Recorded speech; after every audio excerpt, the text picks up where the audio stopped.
I had planned a very special Christmas gift for my good friend Greg of the Pop Arena. I do not like David Lynch's Mulholland Drive, but Greg considers it to be one of his favorite movies.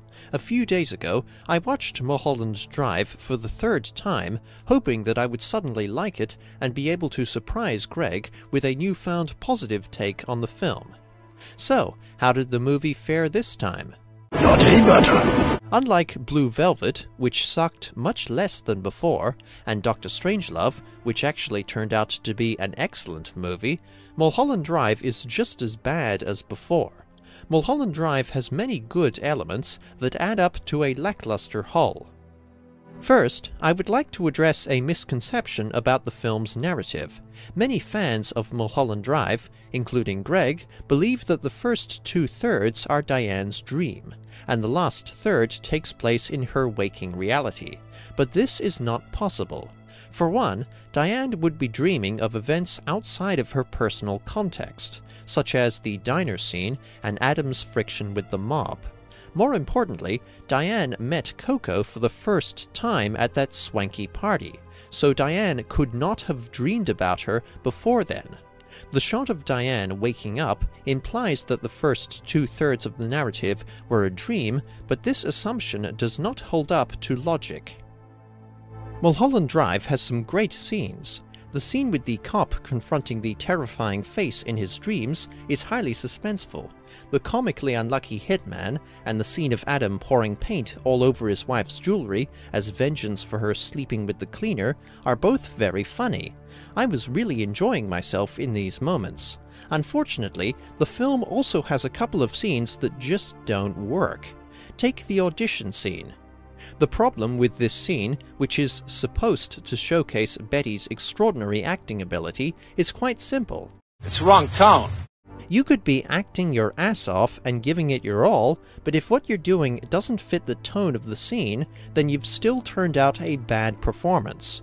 The scene in the audition called for Betty's character to be furious with and ashamed of her partner to the point that she wants to kill him, so soft, tender, breathless intimacy is completely alien and wrong for the situation. Perhaps I can't accept this sort of delivery, or maybe I can't imagine people actually acting like this in real life, but to me, the audition scene did not show us how skilled Betty is and how much she wants to succeed in Hollywood. Instead, it showed her fatally misjudging a scene. Though I don't really care for the song, the Club Silencio scene, in which all of the sounds and vocals are pre-recorded on a tape, does have a certain cleverness and haunting beauty to it. Still, it's pointless.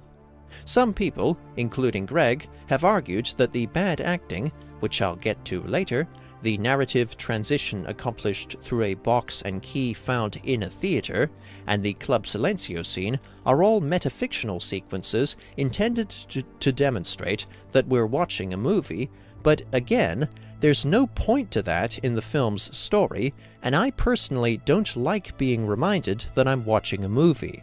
I prefer to believe that what I'm watching is real.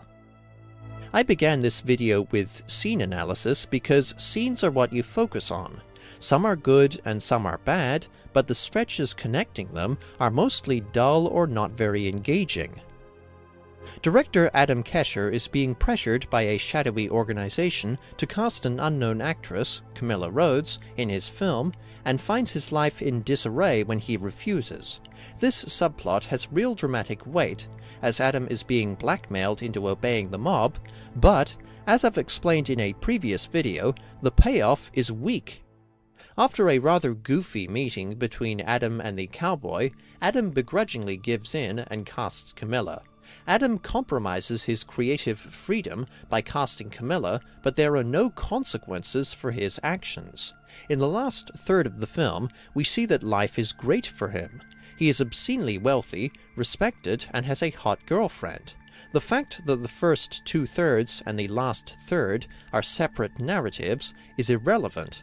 There are no repercussions for Adam figuratively selling his soul to the devil, so Lynch doesn't follow through with whatever statement he was trying to make about filmmakers being forced to lose their artistic freedom. As for the plot thread involving Betty and Rita, it too has a poor payoff, but it's also much less interesting.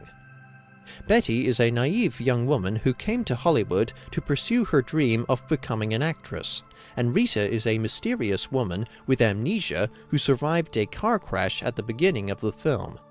Yes, I still don't like Naomi Watts' acting in this movie.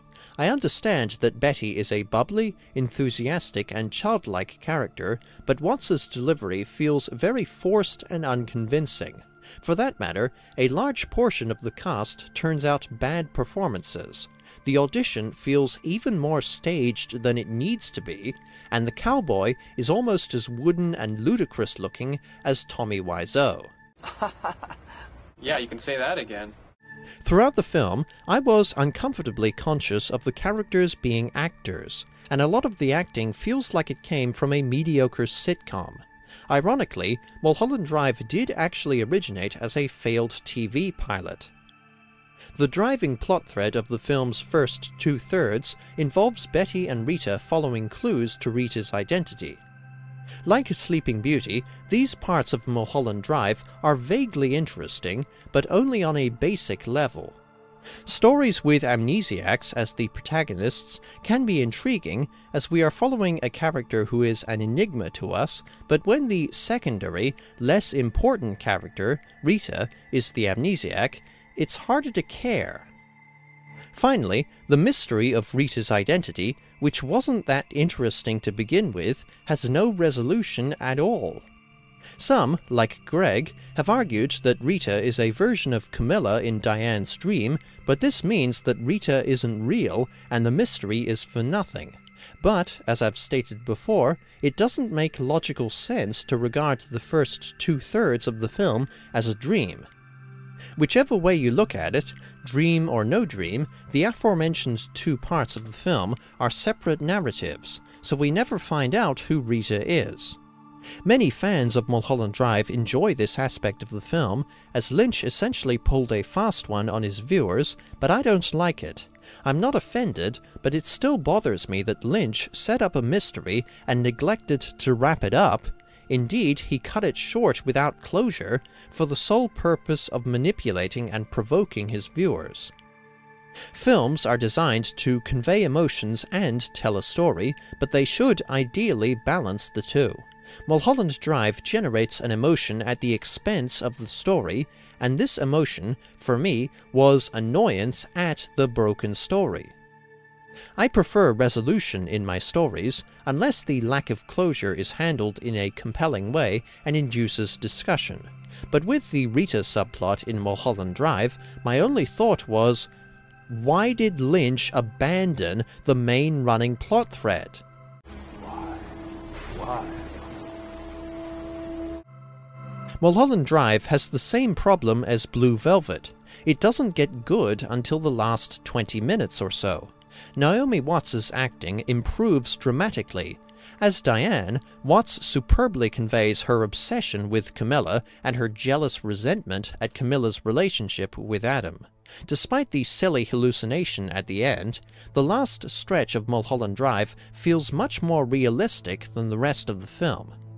Lynch could have expanded this segment into an engrossing, dark, romantic thriller, so it feels Wasted as a short, unconnected epilogue.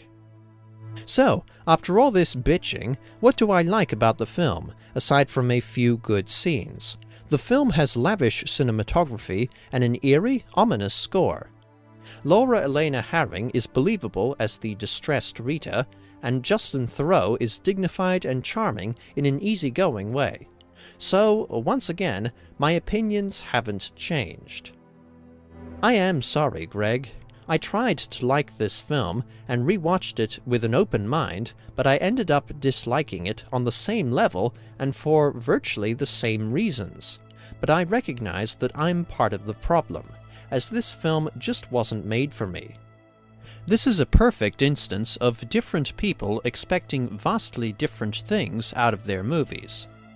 I prefer complete stories with a beginning, middle, and end. I don't like being reminded that I'm watching a movie, and I guess I've never really gotten along with avant-garde media. Subjectively, I think that Mulholland Drive is pretty bad. It's not just awful, pretentious filmmaking, it's also a waste of good potential.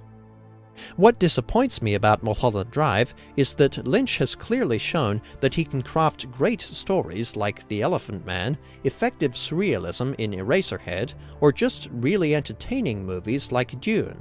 Mulholland Drive falls short of all three. But what may be a failure to me could work spectacularly for others, and other people are free to like whatever they want. I'll leave it at that. Mulholland Drive earns 2 stars out of 5. Thanks for watching. Cheers.